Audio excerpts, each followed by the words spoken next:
Richard Cohen of CBS said, "We are going to impose our agenda on the coverage by dealing with issues and subjects we choose to deal with." Remember when O.J. Simpson was on the news for almost a year? This was done intentionally to divert our attention away from the fact with what was happening with China being given the port in Los Angeles. Chinagate was going on. They didn't want us to know about that, so they focused our attention on O.J. Simpson. Somebody said he's getting married again. He wants to take another stab at it. Richard Salent, the former president of CBS News, said, "Our job is to give the people not what they want, but what we decide they ought to have."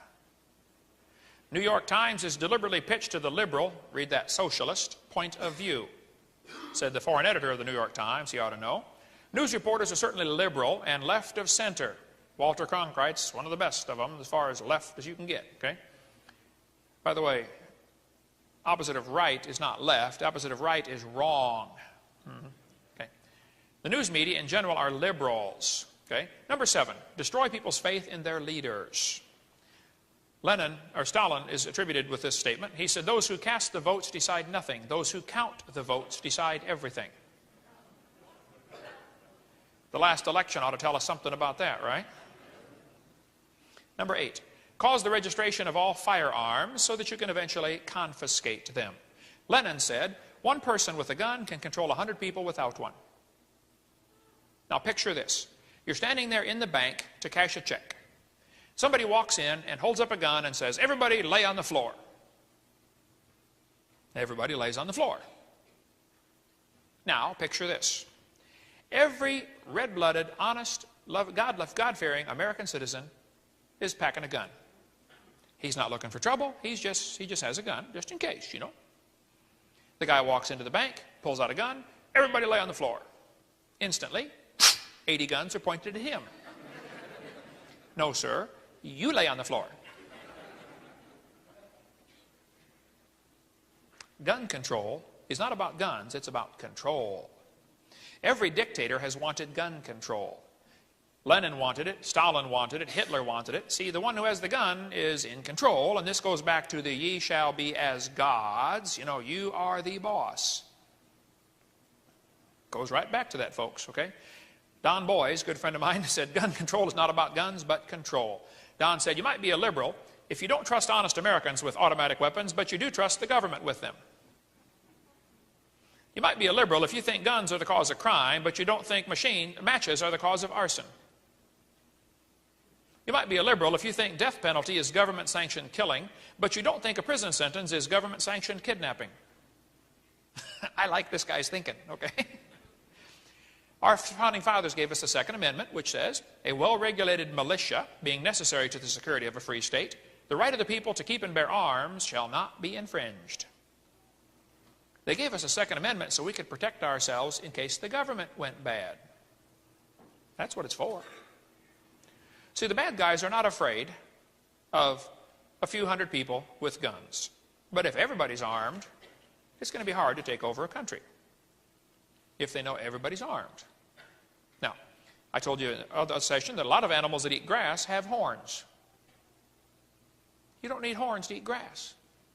You need horns as an education tool to educate the lion to stay off your back so you can eat the grass. That's what the horns are for, right? If the lions held a conference to outlaw horns on animals, they said it was dangerous to allow these untrained animals to have such dangerous weapons. They cited several examples where some animals had been accidentally been harmed by horns. You know, I bet if the lions could vote, they would vote that nobody should be allowed to have horns, wouldn't they? I bet they would. That's what happened when the guys got shot in Colorado.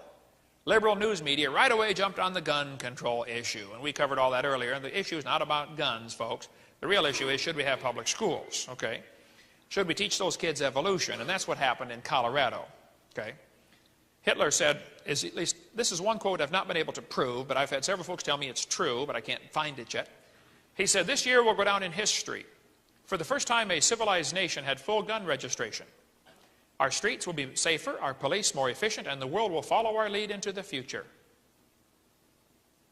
Janet Reno said, "Gun registration is not enough. Waiting periods are only a step. Registration is only a step. The prohibition of private firearms is the goal. Ohio Senator Metzenbaum said, what good does it do to ban some guns? All guns should be banned. Sarah Brady of the Brady Bill said, our task of creating a socialist America can only succeed when those who would resist have been totally disarmed. Bill Clinton said, and we should. Every community in the country could then start doing major weapons sweeps and then destroying the weapons, not selling them. And I misspelled his name on purpose to give it the Soviet flavor, okay? But you know, in the first 12 months after gun owners in Australia were forced to surrender 640,000 guns to the government, they destroyed them. The program cost the government $500 million. Well, after that happened, in the first 12 months, homicides nationwide were up 3.2%. Assaults went up 8.6%. Armed robberies went up 44%. In the state of Victoria, homicides with firearms are up 300%. Figures over the previous 25 years show a steady decrease in armed robbery with firearms. There's also been a dramatic increase in break-ins and assaults of the elderly. In 1911, Turkey established gun control. Later, 1.5 million Armenians, unable to defend themselves, were slaughtered. In 1929, the Soviet Union established gun control, and for the next 30 years, 20 million dissidents, unable to defend themselves, were rounded up and slaughtered. 1938, Nazi gun control said Jews are prohibited from carrying firearms and ammunition. They established gun control in 1938, and for the next 6 years, at least 13 million Jews and others were rounded up and exterminated because they were unable to defend themselves, okay?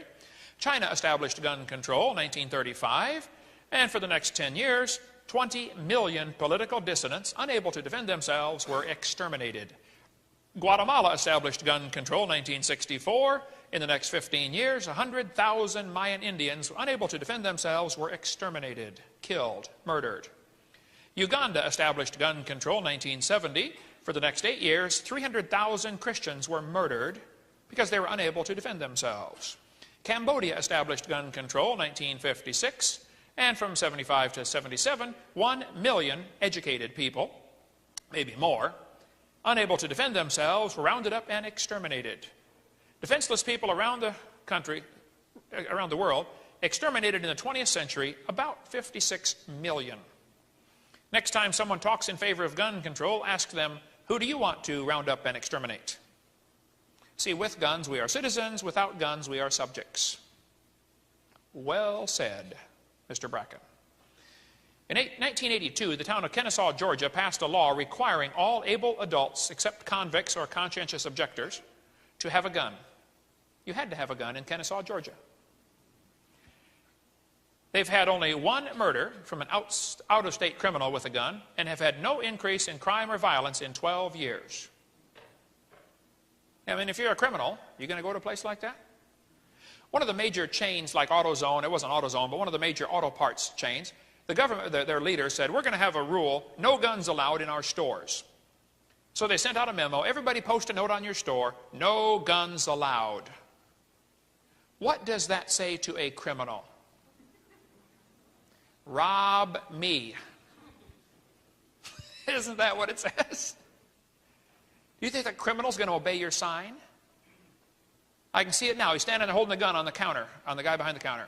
The guy says, hey, can't you read that sign out there? Hello?